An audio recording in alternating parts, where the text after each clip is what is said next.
How many ways are there to make money in real estate, and what do you say are the best ways? Like, what are the ways that people also don't really think about? I like to say there's four primary, like I call them wealth generators to real estate. And this is the simplest way of explaining it. When you own a rental property, you get cash flow if you buy right. Like you get extra money every single month, profit in your pocket. Huge mistake people make though. There's a difference between like what people think is cash flow and then pure cash flow.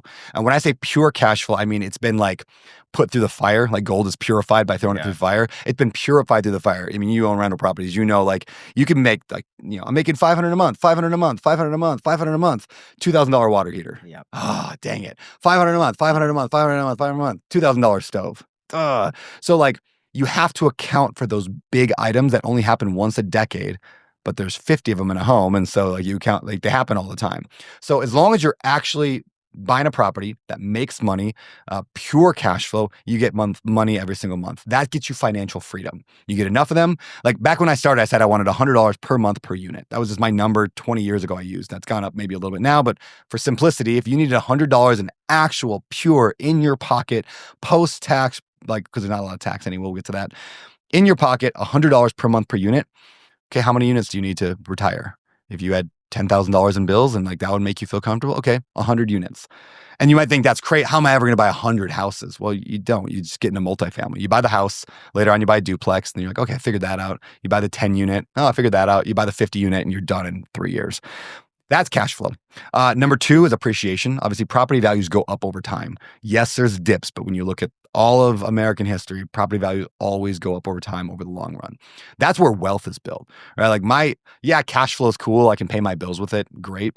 But the reason I'm absurdly wealthy is because my property that I buy for, example, what I bought here in Hawaii, I bought it, I just moved from, I paid 1.7 for. At the time, I was like, this is the stupidest thing I've ever done. I'm paying $1.7 million for a house. How could I be so dumb? Why would I do that? That's stupid.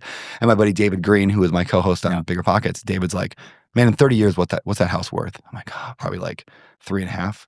He's like, and you can rent out all the units separately on there because you could like carve it up and rent it out if you had to, and you had to go move back home and work at Cold Stone again. You could rent it out and break even. I'm like, well, yeah, sure.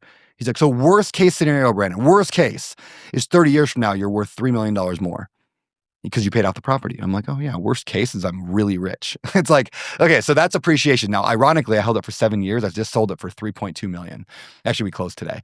And so like yeah, right. That's appreciation. That just added, almost whatever that is, almost $1.5 million to my like net worth. Plus we paid the property off. That's the third way you make money in real estate. Property, you buy it at whatever, 1.7. And I had a mortgage for 1.2, I think it was. But at the end of 7 years, I only owed $1 million on it. I paid off almost $200,000 in that 7 years. That's just money in my pocket. And if I own a rental property, the tenants are basically paying off my mortgage. So number one, cash flow. Number two, appreciation. Number three is that loan gets paid down. Mm-hmm. And number four is the tax benefits.